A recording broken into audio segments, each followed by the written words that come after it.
Messieurs, dames, bonjour, bienvenue pour ce webinaire animé par Aesio Mutuel. Je suis Antoine Kerviel, chef de projet prévention au sein du service prévention du marché du collectif d'Aesio Mutuel.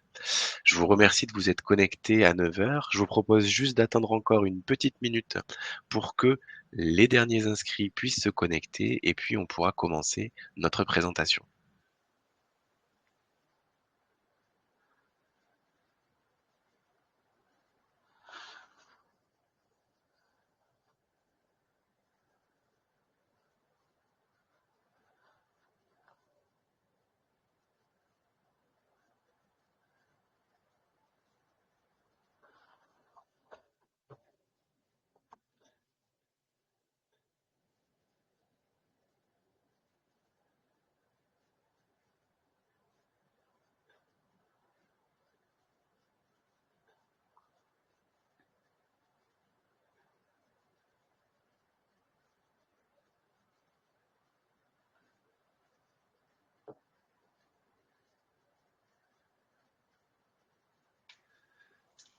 Allez, je vois que nous sommes de plus en plus nombreux à être connectés. Je vous propose de commencer par une rapide introduction sur le sujet qui nous intéresse aujourd'hui.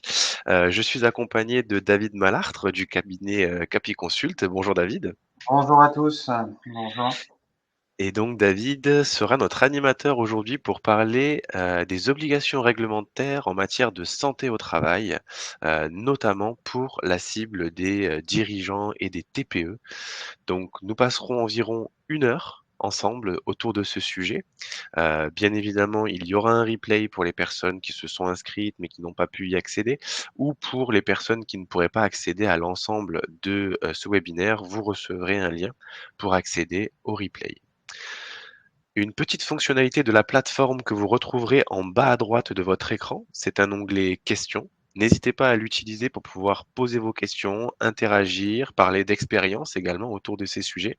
Vous verrez qu'on va beaucoup aborder de sujets réglementaires en lien avec la santé au travail.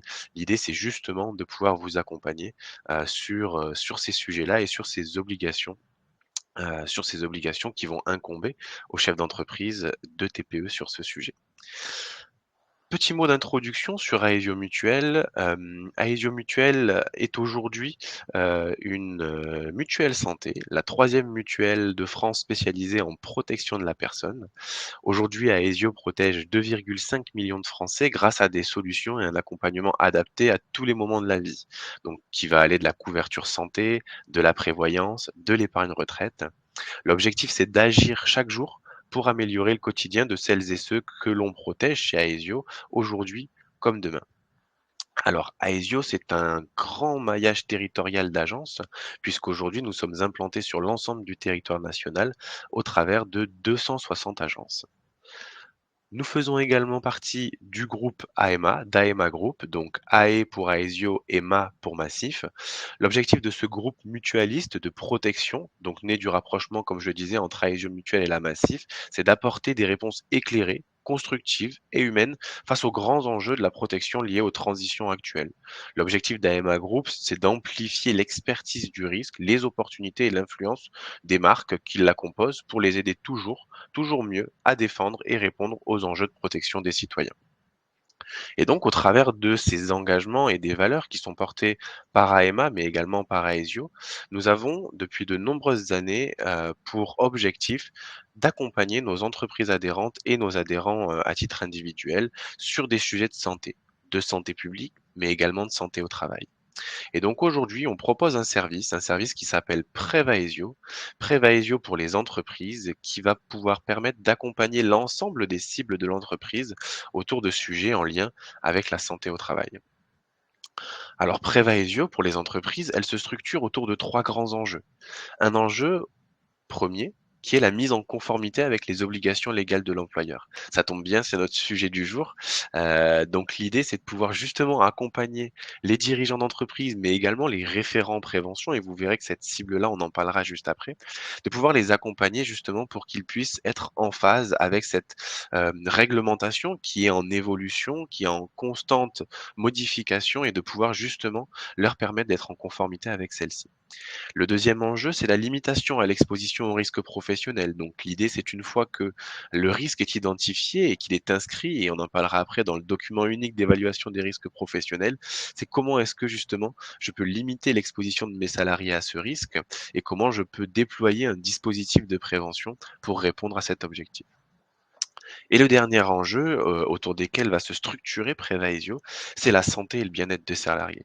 C'est-à-dire l'ensemble des déterminants de santé qui vont être propres à l'individu, mais qui, une fois améliorés, va pouvoir avoir un impact sur, sa santé, sa performance et bien évidemment le bien-être dans l'entreprise.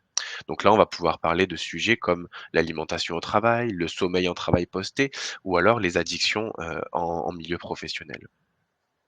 Et donc pour répondre à ces enjeux, Prévaisio se construit autour de 3 niveaux. Un premier niveau qui, est un accès à notre communauté des référents prévention. Notre communauté des référents prévention, j'en parlerai après, mais l'idée, c'est de pouvoir donner des ressources et des outils pour piloter sa démarche de prévention. Un deuxième niveau qui est composé d'ateliers de sensibilisation qui va permettre de lancer une démarche, des ateliers de sensibilisation autour de sujets principaux autour desquels on nous a sollicité, nous, équipe de santé au travail. Donc vous allez pouvoir y retrouver des thèmes comme les troubles musculo-squelettiques, le stress, les gestes qui s'offrent, l'alimentation, le sommeil. Et un troisième niveau qui est un accompagnement sur mesure, donc un accompagnement pour aller plus loin par notre équipe prévention, pour accompagner le chef d'entreprise et le référent prévention dans toute la méthodologie de projet, de diagnostic jusqu'à l'évaluation, de manière à proposer des dispositifs qui vont être le plus adaptés aux besoins, mais également aux contraintes de l'entreprise.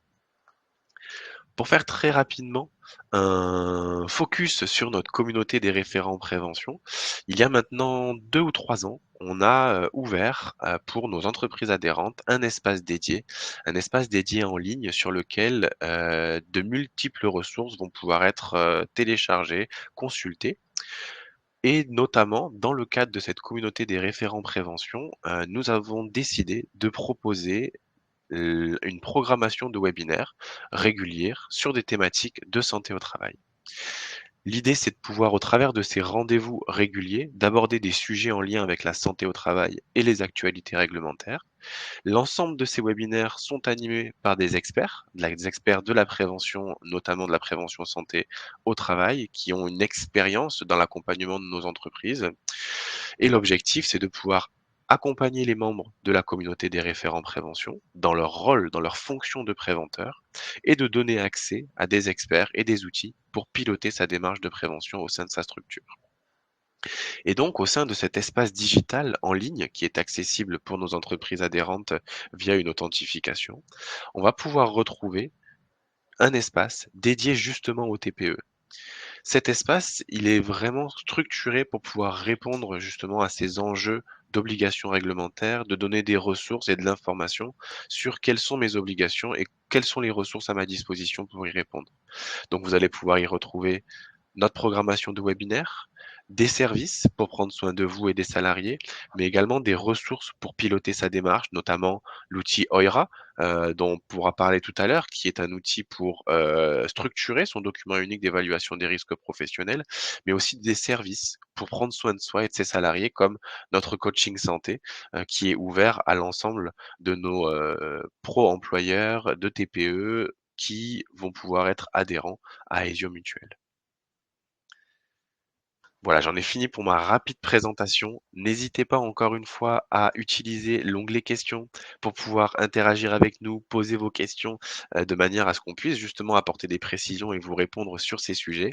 Et je vais maintenant laisser la parole à David Malartre pour notre présentation. Je vous souhaite à tous un bon webinaire.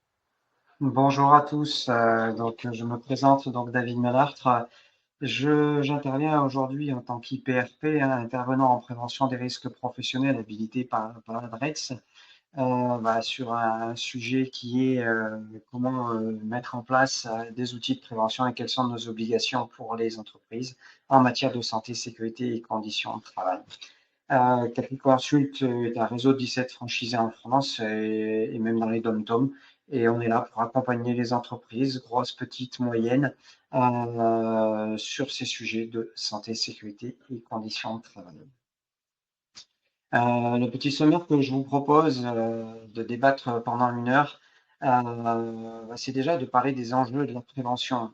Quels sont les enjeux de la prévention, pas que pour le chef d'entreprise, hein, mais on va être très généraliste pour l'entreprise. Et si l'entreprise fonctionne, le chef d'entreprise répond à ses obligations et tout le monde est performant et l'entreprise en devient performante. Dans les enjeux de la prévention, il y a un premier facteur qu'on va développer, c'est le facteur humain. Économique, parce qu'effectivement, les accidents du travail, ça coûte cher, juridique et aussi organisationnel. Ensuite, une fois qu'on aura vu les enjeux pour les entreprises de faire ou de ne pas faire de la prévention, ça va être d'aborder quels sont les moyens que les employeurs ont pour pouvoir tout simplement mettre en place des outils afin d'obtenir leurs objectifs sur ces fameux enjeux de la prévention. On va parler de l'information, de la formation, bien entendu. On va parler de la prévention. Qu'est-ce que c'est réellement de la prévention au sens du Code du travail? L'impact sur l'organisation et puis surtout la mise en place de moyens adaptés. Ce qui nous amènera vers une obligation réglementaire que vous connaissez certainement tous, c'est le fameux document unique d'évaluation des risques professionnels, appelé plus communément le DUERP.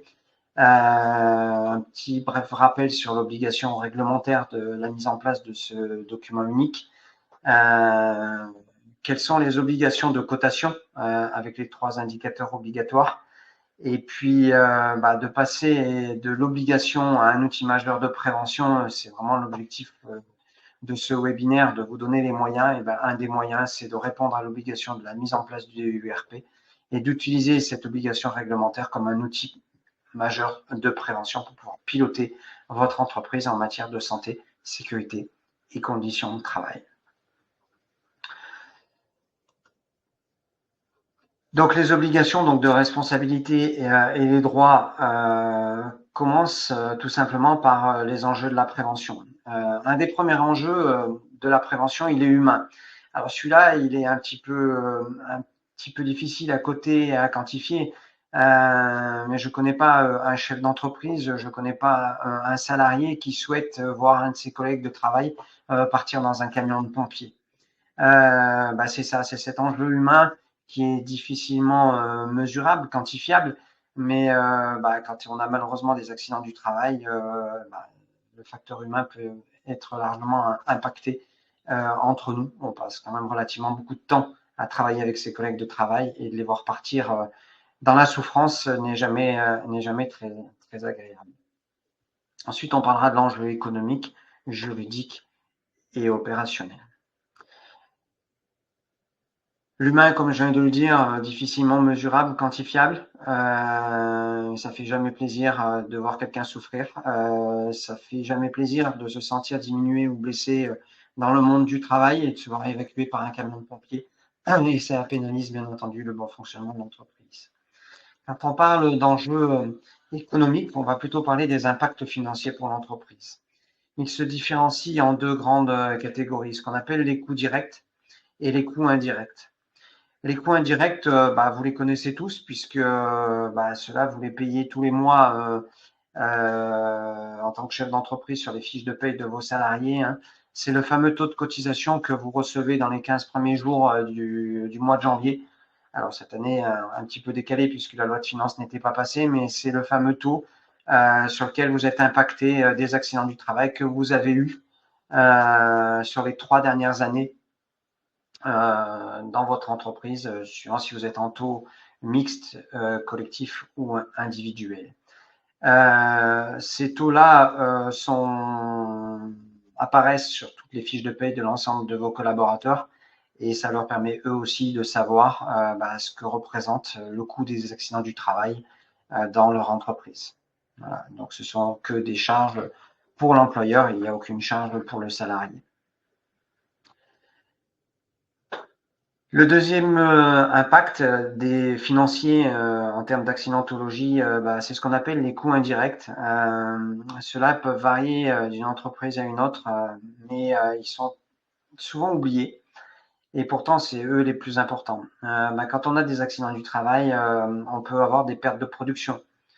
Quand vous avez un collaborateur qui est pilote d'une machine et que vous avez que celui-là sur tel poste, forcément, il va y avoir de la perte de productivité, perte de production à former un nouveau collaborateur sur ce poste-là. La perte ou l'immobilisation du matériel. Soit le matériel a été cassé lors de l'accident du travail, ce qui peut arriver, mais ça peut être aussi une immobilisation, une mise en demeure d'un inspecteur du travail, une remise en conformité d'une machine qui vient accompagner d'un huissier de justice pour mettre votre installation sous scellé. Et du coup, vous arrêtez votre ligne de production dans l'attente d'une remise en conformité. Le temps consacré au secours, ça peut paraître anodin, mais quand on est dans la productivité, quand il y a un collègue qui part avec les camions de pompiers, forcément, ça a un impact sur la mobilisation du personnel, ce qui est complètement normal. On se doit de secourir une victime, mais pendant ce temps-là, on ne produit pas et ça peut avoir des impacts sur le CA de la journée. Le remplacement du salarié, vous le savez tous, quand on est en accident du travail, on maintient son salaire et l'employeur ne paye pas son salarié à rien faire, à rester à la maison. Il paye son salarié, pourquoi? Pour réparer le dommage qu'il lui a occasionné. Et ce dommage, parfois, il le répare à la maison et il ne le produit pas et il maintient sa rémunération. Et du coup, si on fait appel soit à des heures supplémentaires des collègues pour pouvoir récupérer la productivité, et ces heures, elles ne sont pas gratuites, il va bien falloir les payer. Ou si on fait appel à de l'intérim ou du CDD, pareil, la masse salariale va augmenter alors que le CA ne va, lui, pas bouger. Le temps consacré à l'enquête et la gestion administrative, je le mets ensemble, c'est du temps là aussi, et le temps, c'est de l'argent, c'est de la productivité aussi.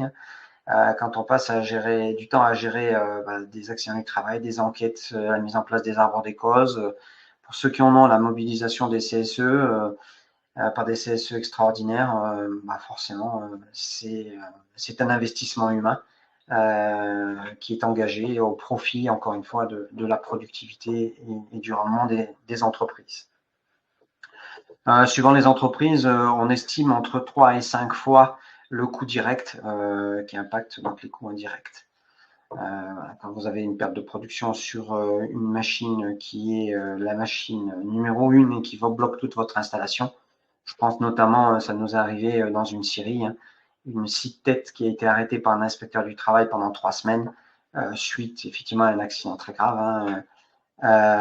Si la scie tête ne tourne pas, ça veut dire qu'il n'y a pas une planche qui sort au bout de ligne, puisque c'est la machine numéro 1 du process de fabrication. Ça veut dire que l'usine était complètement arrêtée pendant 3 semaines. Donc, bien entendu, on continue à payer les salariés, on continue à payer les charges et on a 0 chiffre d'affaires. Donc, on vit sur sa trésorerie, ce qui peut avoir un impact financier très, très important.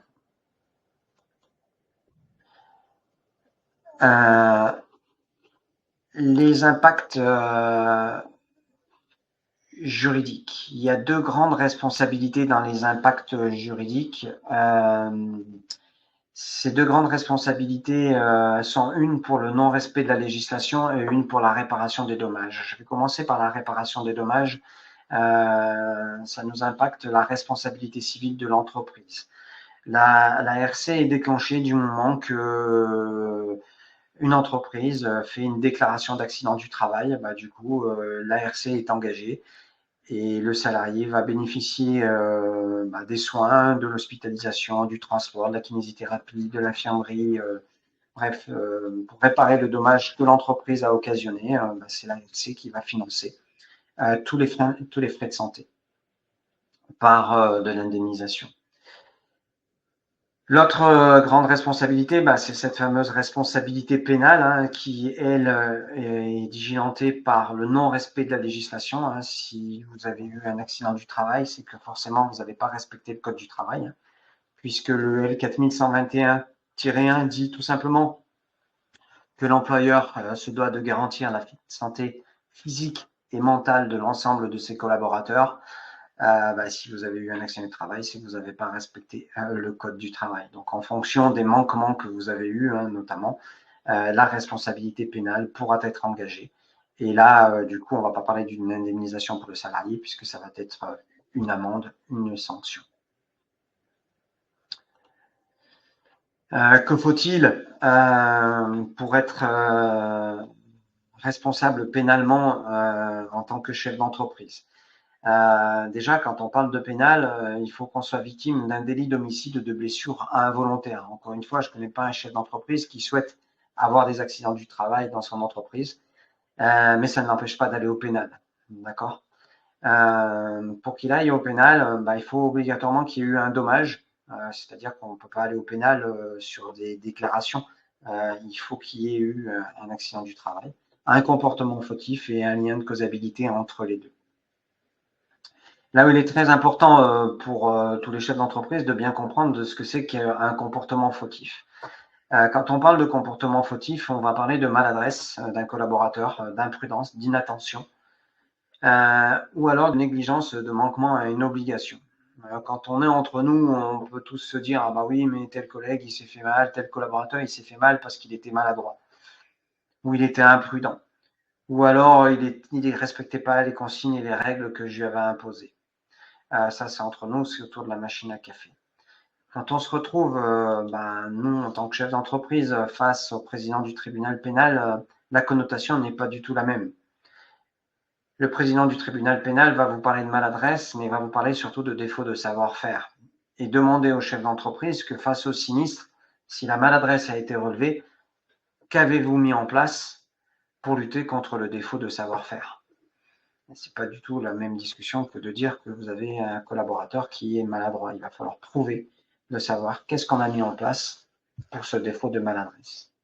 La même chose pour l'imprudence. L'imprudence est qualifiée en responsabilité pénale pour une action où celui qui agit ne se soucie pas des conséquences sur ses actions sur les autres. L'inattention va être caractérisée par l'acte de distraction et d'étourderie. La négligence, le manquement de vigilance, le manque de surveillance attentive ou soutenue, qui peut être tout simplement digilanté par le fait que le salarié n'ait pas eu ses 11 heures de repos entre chaque prise de poste. Par exemple, le jour de l'accident. Oui, il est venu de nuit, il était d'astreinte, il a coupé que 8 heures, malheureusement il a eu un accident du travail. La négligence sera engagée parce que le législateur pourra considérer qu'il ne s'est pas suffisamment reposé. Et du coup, c'est une faute de la responsabilité pénale. Et la bête noire de tous les chefs d'entreprise, c'est le manquement. Le manquement, c'est tout simplement ne pas appliquer les règlements de la législation du travail. Et en ce qui nous concerne, c'est le code du travail. Et bien entendu, le chef d'entreprise ne connaît pas la partie 4 du code du travail par cœur sur ses obligations. N'empêche que du moment qu'on a des collaborateurs, on se doit de connaître le code du travail et de respecter ce fameux code du travail. Et si on est victime d'un accident du travail et qu'on a des manquements, on peut se retrouver effectivement face à une juridiction au tribunal pénal pour des manquements. Les manquements les plus fréquents, c'est des non-conformités machines, modification de machines, sécurité de porte supprimée, des défauts d'habilitation du personnel qui intervient dans des armoires électriques sans habilitation électrique, des caristes, pontiers et lingueurs qui manipulent des ponts, des potences sans avoir une formation et une habilitation en adéquation. Malheureusement, s'il y a un accident, on peut se retrouver face à sa responsabilité pénale. Alors attention sur la responsabilité pénale, elle incombe le chef d'entreprise et non plus l'entreprise.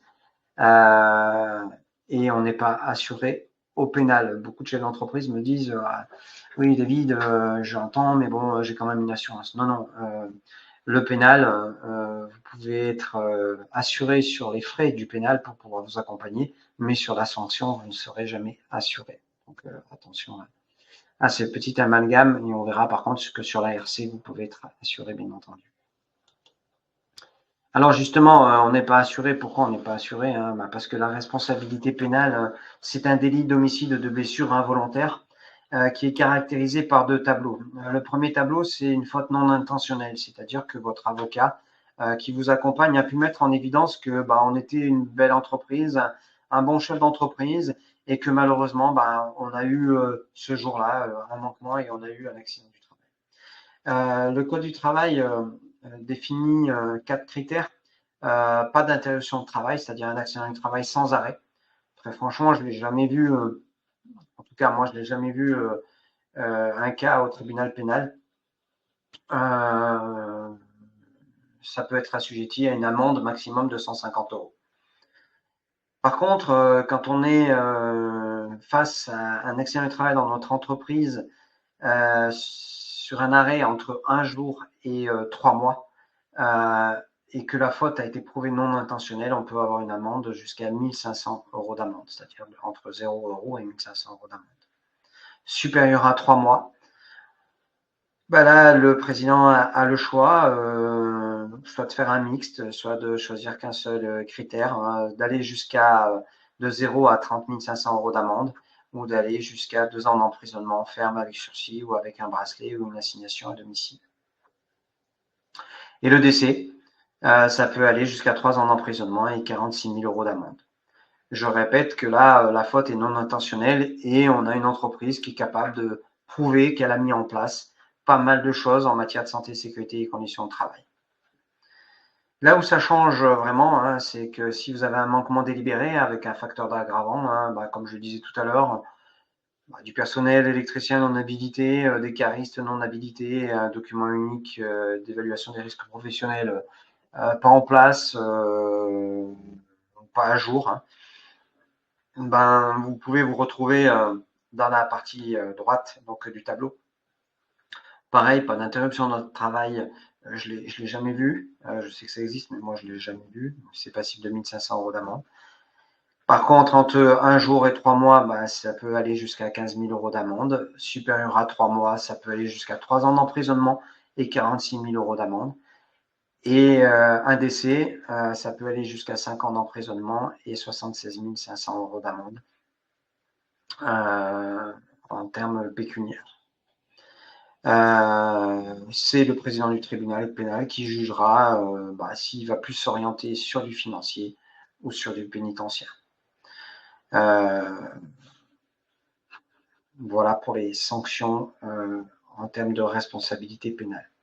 Je ne vous cache pas que depuis 5 ans, on a de plus en plus de chefs d'entreprise qui sont amenés au tribunal pénal. Voilà. Aujourd'hui, socialement, d'avoir des accidents du travail, ça passe plus. Et le législateur commence vraiment à serrer la vis sur ces fameuses responsabilités pénales.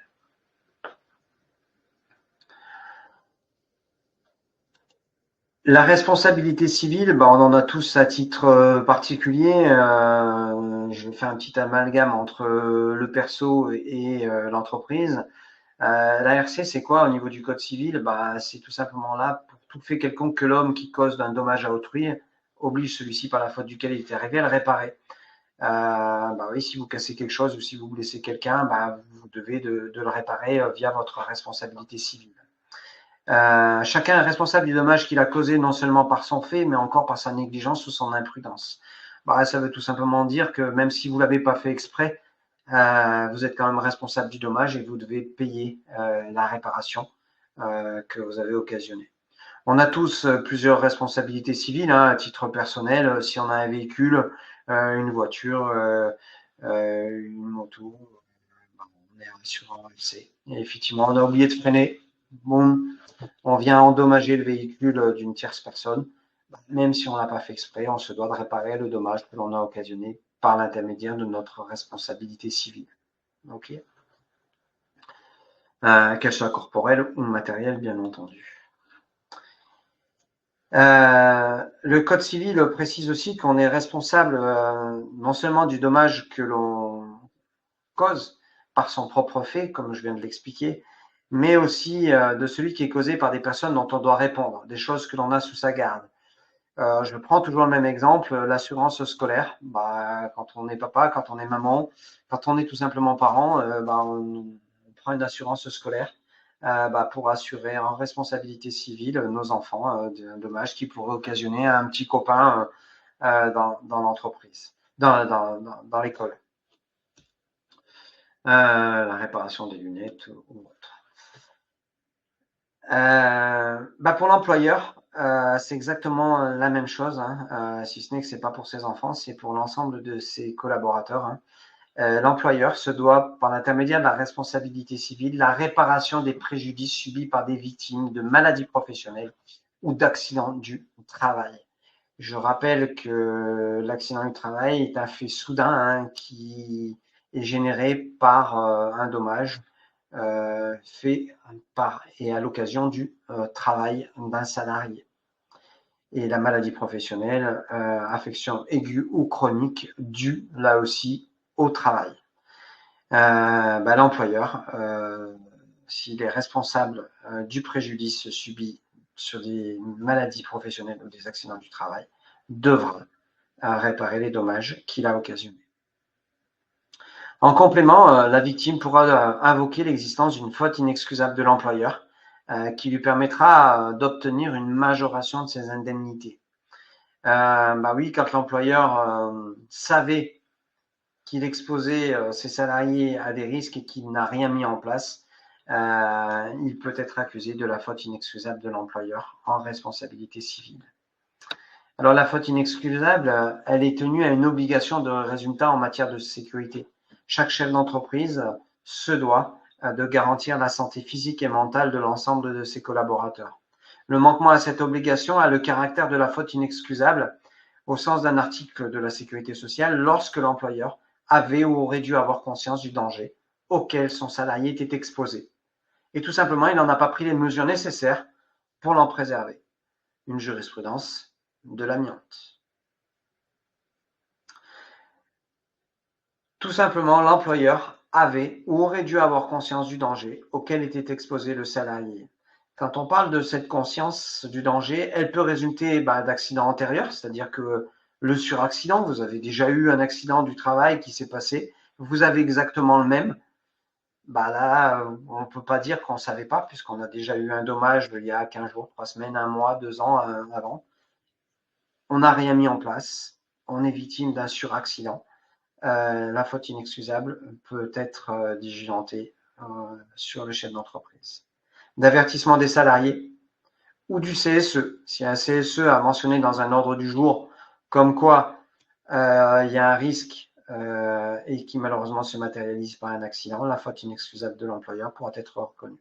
Ou bien entendu, si un inspecteur du travail a mis en place ce qu'on appelle une mise en demeure de réaliser des travaux ou des aménagements pour éviter un accident du travail ou des accidents du travail, que l'employeur n'a rien fait et qui en a un dommage, la faute inexcusable de l'employeur sera retenue.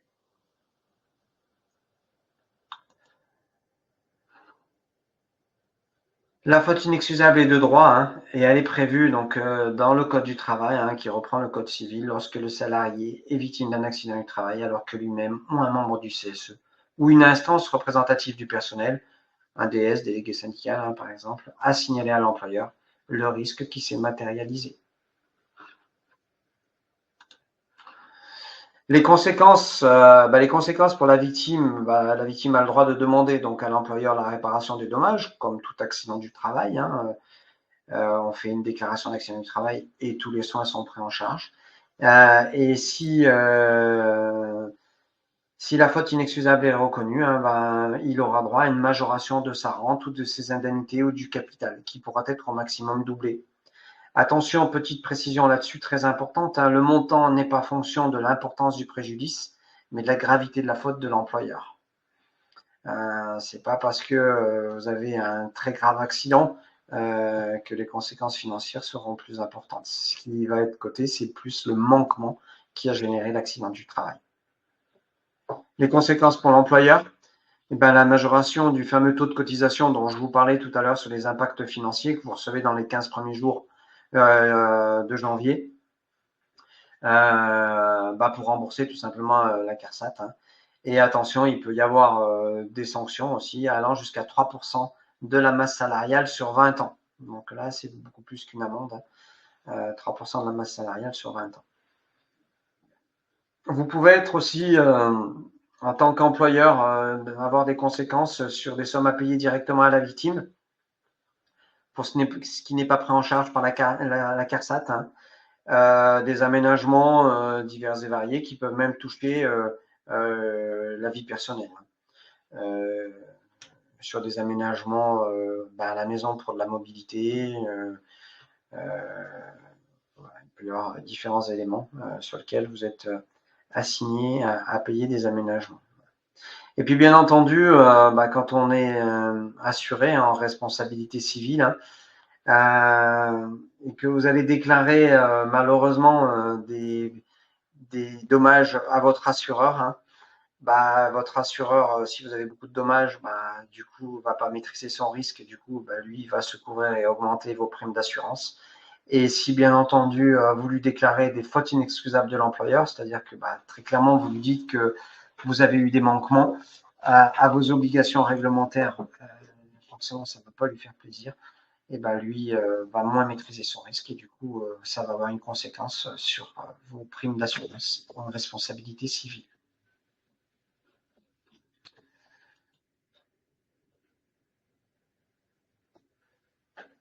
La productivité,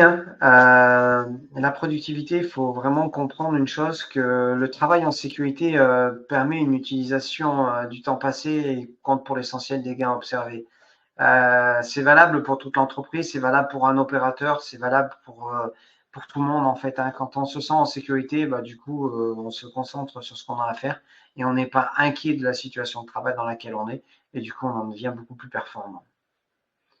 Il y a un autre impact très important. Moi, je constate malheureusement qu'il y a parfois des divergences, hein, c'est sur les achats. Bien penser, lorsque on investit on parle d'investissement ou de petits matériels, ça peut concerner des EPI, comme je l'ai mis dans mon exemple, les équipements de protection individuelle. Hein. Une utilisation mieux maîtrisée des ressources grâce à une meilleure évaluation des besoins de protection, par exemple, sur privilégier des équipements de protection individuelle adaptés, hein, qui protègent au risque plutôt que d'acheter une armure qui va gêner l'opérateur et qui va forcément pas la porter parce qu'il va avoir du mal à la supporter.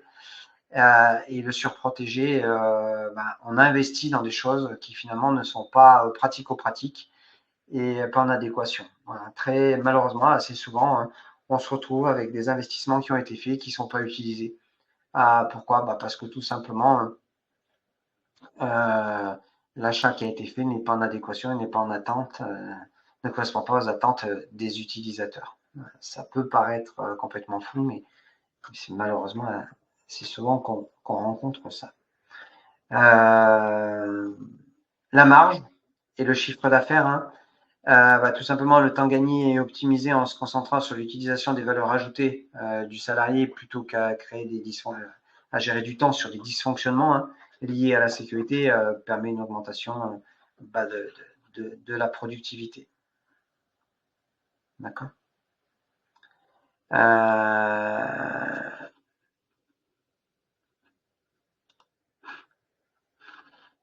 Les primes d'assurance, on en a parlé un petit peu. Hein.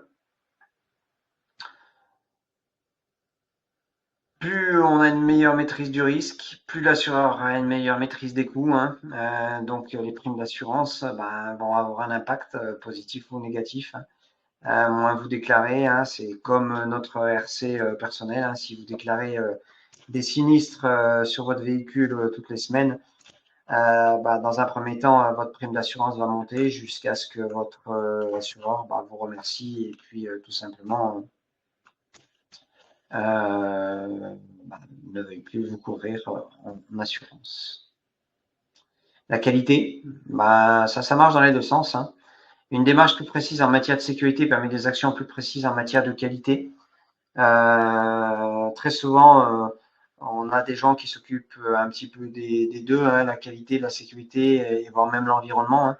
Bah, pourquoi? Parce que ça marche aussi dans l'autre sens. Une démarche plus précise en matière de qualité permet aussi des actions plus précises en matière de sécurité. Vous pouvez retourner dans les deux sens.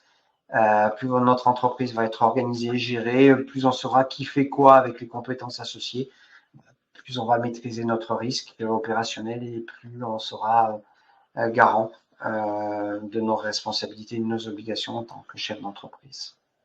Moins de risques juridiques, moins d'accidents, moins de situations de mal-être, moins de risques juridiques. C'est pas très agréable pour un chef d'entreprise d'être obligé de de consulter son cabinet juridique et de se faire accompagner dans le curatif, hein, comme on dit. Hein. Tout simplement, c'est des coûts, encore une fois, qui, s'ils peuvent être évités, il vaut mieux le faire. Tout ça sans prendre en compte, bien sûr, sur la valorisation des entreprises, hein, l'image de marque. Surtout aujourd'hui avec les réseaux sociaux, hein, ça va très très vite. Hein, un camion de pompiers qui rentre dans une entreprise, les réseaux sociaux ont vite fait de s'enflammer hein, pour dire qu'il s'est passé quelque chose dans une entreprise, peut inquiéter nos clients. Hein, de se dire tiens, qu'est-ce qui s'est passé? Est-ce que moi mes pièces on va bien me les livrer? Est-ce que je vais être livré en temps et en heure? Est-ce que je vais pas avoir un impact? Voilà. Donc, ça peut avoir un impact bien entendu sur votre image de marque et la valorisation des entreprises.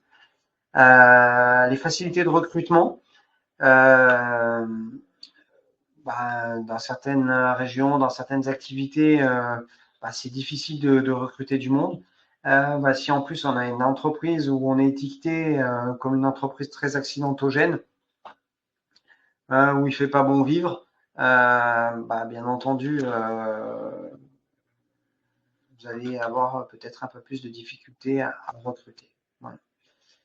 On l'a vu là sur l'aspect financier, hein, la stabilité donc de la trésorerie, hein, lorsqu'on a des accidents du travail, des primes d'assurance et autres, hein, des taux de cotisation, forcément, ça a un impact sur votre trésorerie.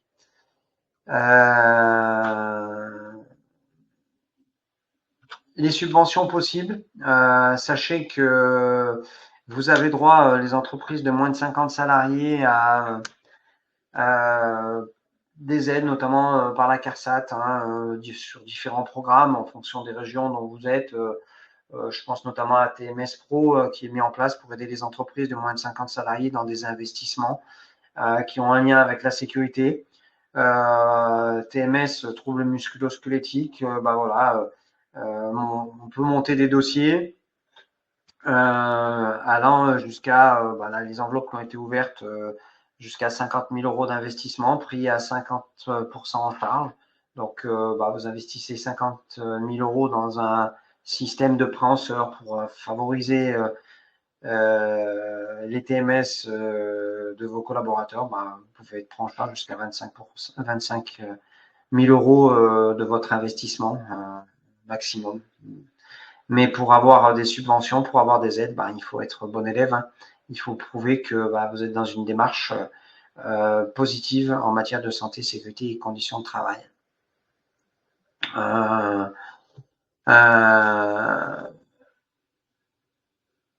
C'est des aides qui sont aujourd'hui dédiées aux entreprises de moins de 50 salariés. Avant, c'était ouvert à tout le monde.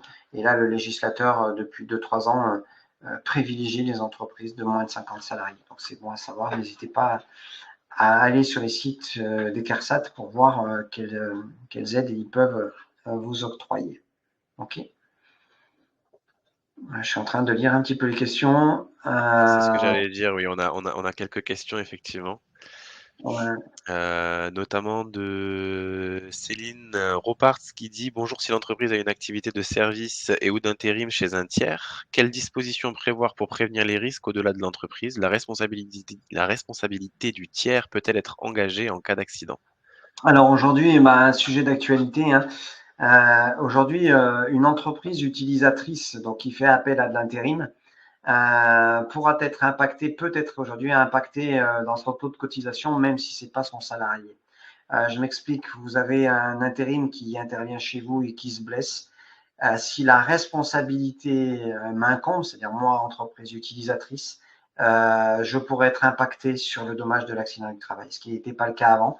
C'était 100% qui était pris en charge par son employeur, du coup, l'agence d'intérim. Comment gérer ça? Ben, c'est des plans de prévention. C'est comment gérer, c'est le partenariat entre l'agence d'intérim et l'entreprise utilisatrice, hein, de bien définir, nous, entreprise utilisatrice, le besoin, quel est réellement le besoin du collaborateur. Est-ce qu'il faut qu'il soit cariste? Est-ce qu'il faut qu'il soit électricien? Comment l'équiper aussi? Voilà, de mettre en place un petit livret d'accueil et présenter ce petit livret d'accueil aux agences d'intérim pour dire, bah voilà, chez moi, on ne fait pas tout et n'importe quoi. Si je vous prends des intérims, bah, il va falloir les former en amont. Voilà, c'est travailler voilà, en amont sur tout ça. Et l'agence d'intérim, bah, tout simplement, est en droit de dire et de retirer son salarié en disant non, non, aujourd'hui, les conditions ne sont pas en adéquation avec le code du travail. Je ne veux pas prendre le risque d'exposer un intérim dont j'en ai la responsabilité aussi dans votre entreprise. Voilà. Merci David. Alors, Et deuxième question, mais qui est plutôt peut-être une réaction et on peut pas vouloir éviter les AT-MP juste pour prendre soin de nos collègues pour eux-mêmes et pas parce que ça va baisser nos profits, et cetera. Mais je pense qu'effectivement là, on parle de l'aspect législatif et réglementaire, mais bien évidemment que, le bon sens et la bienveillance, fait aussi partie de la démarche de prévention et yeah. même si effectivement le législateur, comme David le disait, a imposé des lois, il y a également effectivement cette partie, bienveillance et vouloir faire attention aux autres autant qu'à nous. Mais David, je te laisse compléter. Bah, c'est exactement ce que je disais quand j'ai présenté bah, tout simplement les enjeux. Hein, les enjeux, j'ai commencé par l'humain. On en parle hein, de l'impact humain dans le code du travail, mais il est difficilement mesurable, quantifiable, effectivement. Mais je ne connais pas un chef d'entreprise qui veut du mal à ses salariés, ou alors il faut tout de suite l'arrêter. Je ne connais pas un manager qui veut du mal à ses collaborateurs. Voilà, donc cet impact humain, effectivement, il est difficile de. Quand on parle du juridique, on a des grilles, on a des tableaux, comme je vous les ai présentés, qui sont mesurables, quantifiables, chiffrables. Voilà. Quand on est sur l'humain, ben, l'affect, il est difficilement mesurable. Mais bien entendu avant tout, et j'ai commencé d'ailleurs par là, c'est l'impact humain. Quoi, ça fait pas plaisir de repartir un collègue dans un camion de pompier. Quoi. Malheureusement, dans ma carrière professionnelle, j'ai connu 2 décès. Je peux vous dire qu'on n'en guérit jamais de, de voir ces accidents-là. Voilà. Il n'y a pas que les décès, hein, bien entendu. Non, non, mais l'aspect humain n'est pas oublié par le préventeur et toute la sensibilisation tourne en premier lieu autour de l'humain. Alors justement, bah, quels sont nos moyens? Nous, employeurs, souvent quand on me dit, bah oui, mais les gros groupes, ils ont des gros moyens, bah, on a tous des moyens à notre échelle. Hein. Bah, déjà, les moyens, ça va être de faire de l'information, c'est-à-dire que la sécurité ne devienne pas un sujet tabou. Aujourd'hui, socialement, on en parle de plus en plus. La société a beaucoup changé. Je prends un exemple très concret. Très clairement, avant, on était menuisier, on avait perdu 3 doigts, bah, c'était normal, hein, on était menuisier. Aujourd'hui, socialement, si moi j'avais mon fils qui voulait être menuisier, j'aurais du mal à percevoir de me dire, bon, bah, c'est bon, dans sa carrière, il va perdre 3 doigts. Non, socialement, ça passe plus. Donc, bah, c'est de communiquer, de faire de l'information autour de ça. Et vous allez voir, on va parler aussi de la formation, de la prévention, de l'organisation et des moyens adaptés. Alors, à la demande de l'employeur, le CSE, quand vous en avez un, examine toutes les propositions de nature à améliorer les conditions de travail. Si vous avez bah, pas de CSE, ça peut être transcrit sur vos équipes hein, techniques, administratives ou autres, hein, bah, d'examiner bah, les conditions de travail, d'emploi, de la formation, de la vie dans l'entreprise, hein, comment ils vivent dans les entreprises et de la mise en œuvre de garanties complémentaires, notamment sur les décès et invalidités. Il y a des formations qui sont décrites et obligatoires dans le Code du travail. Hein.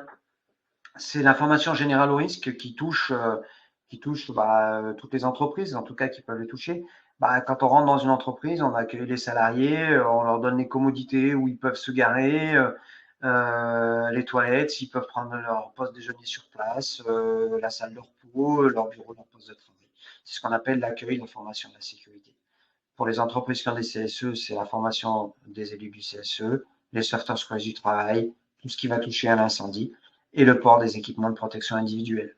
À partir de quel moment on doit s'équiper. Et bien entendu, dans la formation, il y a des formations au poste de travail. Donc là, c'est sur des activités beaucoup plus précises. On peut parler d'habilitation électrique, de risques chimiques, d'équipements mobiles de travail, les chariots, les grues, les potences, le bruit, les zones à texte fortement explosives, la manutention manuelle, le risque amiante. Et là, on peut en parler pendant des heures, c'est en fonction de vos activités. Donc, c'est important de se caler sur l'information.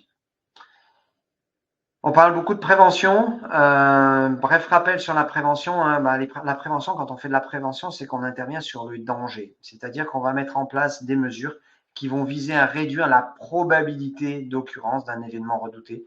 Et en ce qui nous concerne, c'est l'accident du travail. C'est-à-dire que qu'est-ce qu'on va mettre en place sur les dangers pour éviter que l'accident ait lieu. L'outil de prévention. La démarche de prévention, elle se prépare. C'est-à-dire que c'est d'identifier déjà tous les risques qu'on a dans notre entreprise et d'élaborer un programme d'action. C'est-à-dire qu'est-ce qu'on va mettre en place pour, par rapport à ces risques, diminuer la probabilité qu'un accident du travail se produise par mettre en place des actions. Et ça d'être dans le progrès permanent, comme on dit, cette fameuse roue qui tourne, de toujours aller réévaluer nos risques en fonction des programmes et des actions qu'on a mis en place.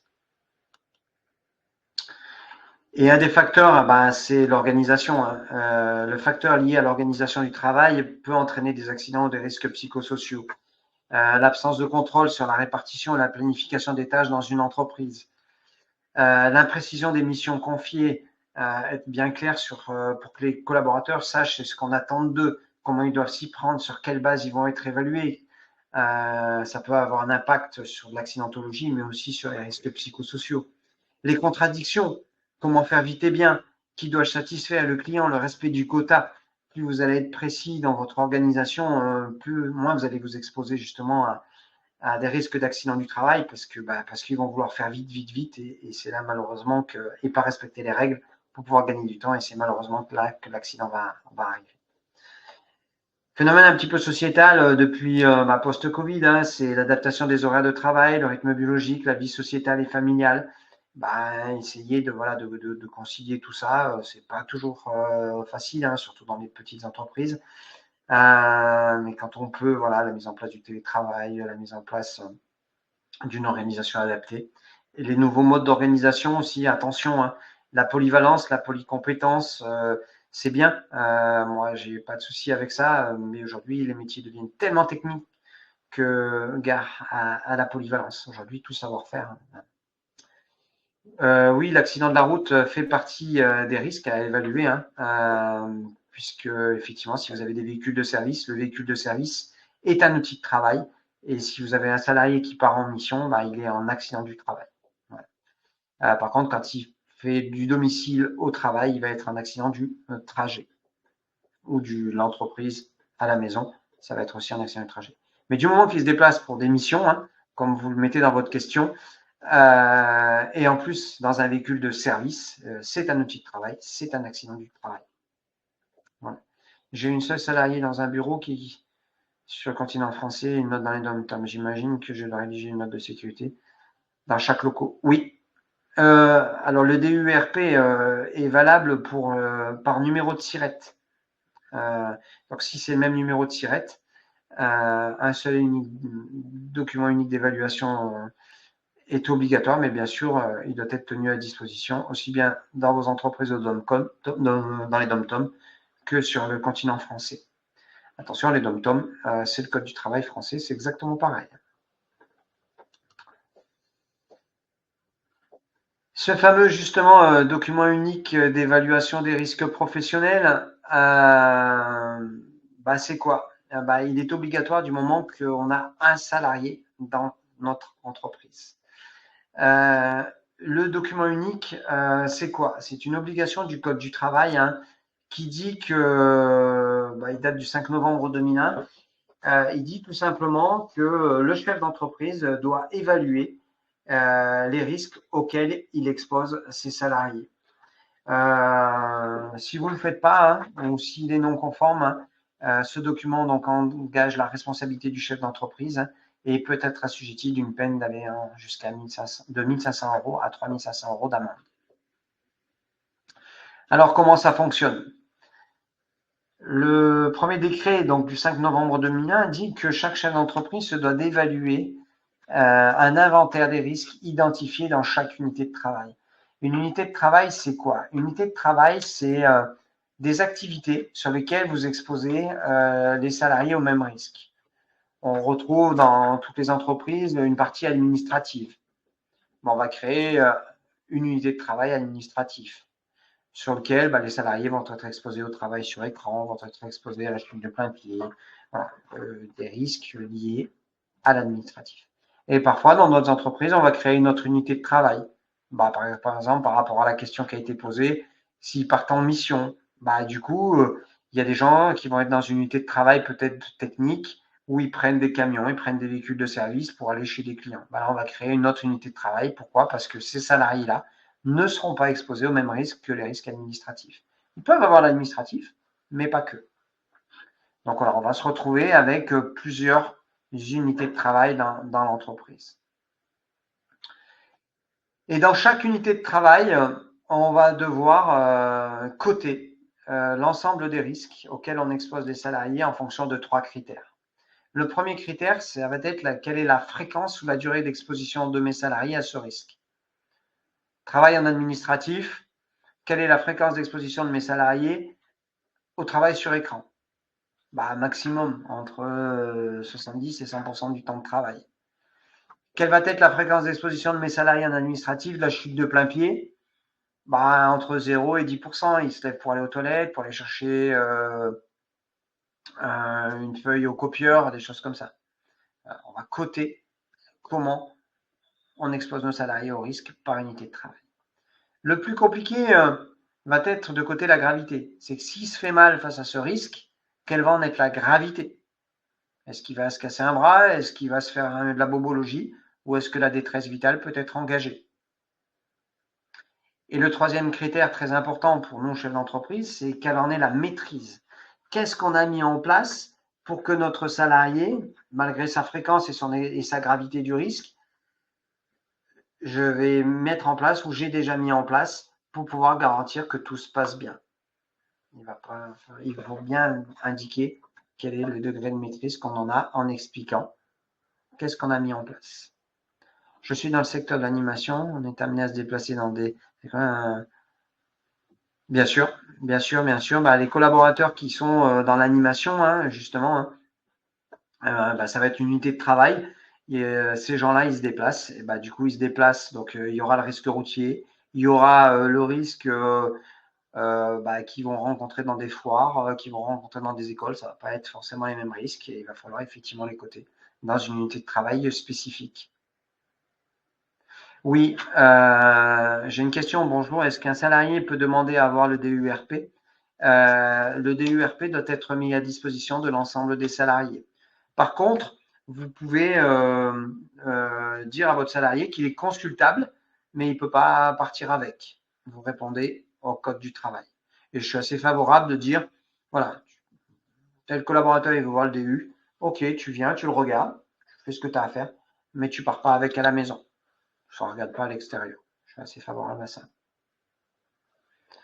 Je rebalaye les questions. Oui, donc effectivement, Antoine vous a mis le lien sur l'INRS donc pour vous aider à mettre en place le document unique. Bien entendu, le DURP est obligatoire aussi si tous les salariés sont en télétravail. C'est une unité de travail, le télétravail. On se doit de mesurer le risque qu'on expose nos salariés aussi au télétravail. Grand débat là-dessus parce que c'est difficile de maîtriser les risques auxquels s'expose le salarié. Mais n'empêche qu'il y a des entreprises, pour valider le télétravail, ben, ils fournissent des écrans, il y en a même qui fournissent une chaise à leurs collaborateurs pour qu'ils puissent travailler à la maison dans les meilleures conditions possibles. Ça va nous permettre de coter au mieux la maîtrise du risque. Bien entendu, quand les collaborateurs sont en télétravail, ils travaillent, c'est un risque. La méthode d'évaluation, très rapidement, il faut découper donc votre entreprise en unités de travail, hein. Identifier les sources de danger, hein, qu'est-ce qui est dangereux, comment on expose nos salariés, l'exposition et la hiérarchisation des risques, et bien entendu mettre en place derrière un plan d'action hein, pour les risques qui n'ont pas été, dont on n'a pas une bonne maîtrise, hein. C'est obligatoire dans le DERP. Et très important, hein, c'est passer de l'obligation en outil majeur de prévention, hein. Pour un plan d'action dans les entreprises de moins de 50, hein, les actions de prévention doivent être consignées dans le DURP, hein. Ça va vous permettre quoi? De répondre aux obligations réglementaires. Si vous suivez l'ensemble de vos collaborateurs dans toutes les unités de travail en fonction des risques exposés, en fait, vous passez de cette obligation en outil de prévention, hein. Pourquoi? Parce que la mise à jour doit être réalisée régulièrement, minimum une fois par an, ou tout changement significatif. OK? C'est un outil qui permet de gérer toute votre prévention en matière de santé, sécurité et conditions de travail. Bonjour, nous avons le DURP dans un dossier dématérialisé. Recommandez-vous que nous le supprimions de notre dossier partagé?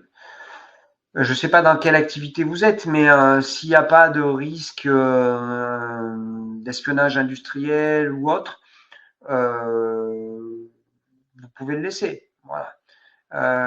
Moi, je travaille dans des entreprises où il y a des substances, où il y a des machines voilà, qui sont exposées. Des fois, il y a des photos. Là, par contre, effectivement, si vous avez un risque d'espionnage industriel, hein, ça existe. Par contre, pour le coup, sortez-le vite, parce qu'il ne faudrait pas qu'il y ait des personnes mal intentionnées qui le fassent passer à vos concurrents ou à vos confrères. Bonjour. OIRA restera-t-il accessible gratuitement afin de faire évoluer notre DU dans le temps? L'outil est gratuit et libre d'utilisation. Ouais. OK. Donc voilà, de passer de l'obligation de mise en place de ce DU et d'en faire un outil de pilotage hein, par votre plan d'action qui va en découler pour faire augmenter votre maîtrise du risque. Le choix des mesures.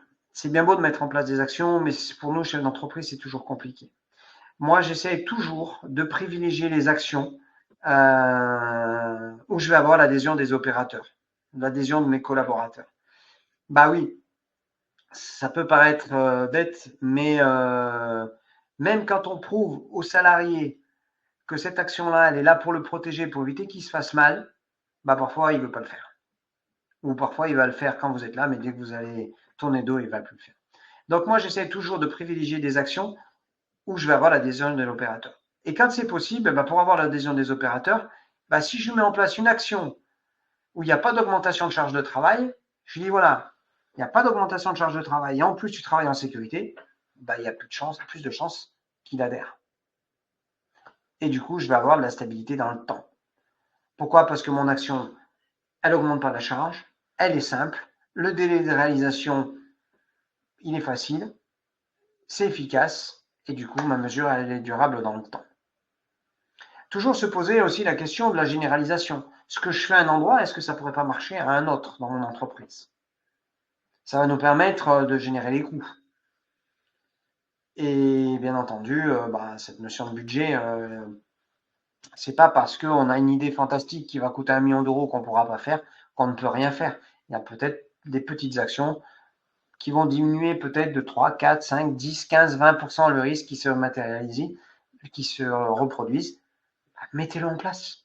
C'est toujours des actions qui vont vous protéger, vous, juridiquement. On pourra vous reprocher de ne pas être allé assez loin, mais on ne pourra jamais vous reprocher de n'avoir rien fait.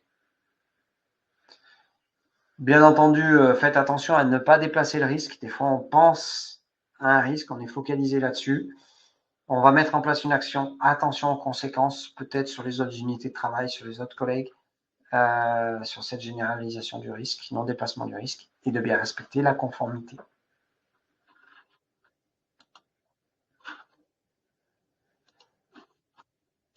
Est-ce qu'il y a d'autres questions? Merci beaucoup David pour cette présentation. Je vois qu'il y a eu beaucoup de questions et qu'il est déjà 10h04. Donc je me propose de conclure et puis si jamais vous avez des questions, n'hésitez pas à les poser. On pourra toujours prendre un temps. Très rapidement, sur notre programmation des différents événements, de la communauté des référents prévention. Je vous mets la timeline actuelle, des différents rendez-vous. Je vous partage également le lien pour pouvoir, vous inscrire d'ores et déjà, à nos prochains événements, en tout cas à notre prochain événement qui traitera du sujet de la prévention de la santé mentale en entreprise. Donc voilà, n'hésitez pas à vous y inscrire. Et également, je vous partage un lien vers notre site webinaire, dédié en santé au travail pour que vous puissiez justement, pouvoir, retrouver l'ensemble de nos rendez-vous, mais également les webinaires les replays pardon, des webinaires, qui se sont déjà déroulés. Donc, voilà, vous pourrez retrouver celui d'aujourd'hui, mais également, les, 2 précédents donc qui ont déjà eu lieu sur la parentalité pour le premier et sur la prévention du risque routier pour le second. Voilà, je vous remercie à tous pour, votre participation et pour votre attention à ce webinaire. J'espère que celui-ci aura pu vous apporter les réponses aux questions que vous avez pu vous poser autour de ce sujet de la réglementation, et des obligations réglementaires de l'employeur en matière de santé au travail. Effectivement, on a parlé, beaucoup de l'aspect, réglementaire, juridique, mais c'est vrai que, voilà, il y a la prévention, c'est une démarche globale qui passe effectivement, comme l'a dit David, par l'humain, qui passe par la bienveillance et voilà, effectivement, limiter l'exposition au risque professionnel doit également aussi passer par la réglementation. Donc voilà, on vous a mis à disposition des ressources, des outils. N'hésitez pas à aller voir sur l'outil EURA pour ceux qui souhaiteraient pouvoir justement être accompagnés sur le sujet du document unique. N'hésitez pas également à nous solliciter, nous, à Aegio Mutuel, si vous êtes adhérent, pour qu'on puisse vous accompagner dans votre démarche de prévention, que ce soit sur l'évaluation des risques, mais également sur la prévention et les démarches de prévention que vous pouvez déployer au sein de votre entreprise. On a une équipe dédiée qui est spécialisée dans l'accompagnement de nos entreprises sur ces sujets, donc n'hésitez pas à nous solliciter. Et pour les entreprises qui ne seraient pas adhérentes à Aesio, n'hésitez pas à vous rendre sur la page que vous recevrez avec le replay pour pouvoir, si vous souhaitez, prendre rendez-vous avec un de nos experts. Alors, on a une dernière question peut-être. Quand je disais nous, c'est directrice de structure, on doit tout faire et nous avons un énorme surcharge. Ah, donc c'était par rapport à la question précédente. En étant directrice de structure, qu'en est-il pour nous? On doit veiller aux équipes et nous, point d'interrogation. Et je vois que David, tu as répondu oui. Peut-être que tu peux, pour conclure, étayer la réponse. Alors, tu as ton micro désactivé, David. Pardon. Oui, ben là, on est sur un sujet, bien entendu, hein, souvent, on parle des risques psychosociaux et là, très clairement, je pense que c'est aussi par rapport à ça. Bah oui, quand on est manager, voilà, on se doit de veiller à nos collaborateurs et on doit aussi veiller aussi à nous, managers. Et bien entendu qu'une unité de travail, directeur, c'est une unité de travail parce qu'on n'est pas exposé au même risque, à la même pression du résultat, des finances, des budgets.